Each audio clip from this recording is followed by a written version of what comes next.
How to add the reminders widget to the lock screen on the iPhone 16 series. First, let's go back to the home screen by swiping up at the bottom of the screen.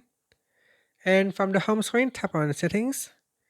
Now in the Settings page, we scroll down and tap on Wallpaper. Next, tap on the Customize button on the left-hand side panel. Now in here, tap on the Add Widgets panel.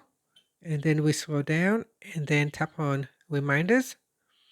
In here, you can choose a list widget, so tap on it, and that will get added to your lock screen widget panel.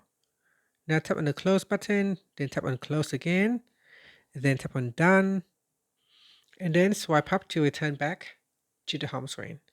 Now press on the Lock button, and this will take you back to your lock screen.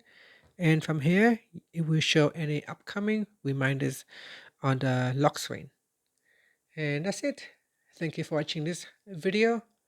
Please like and subscribe to my channel for more videos.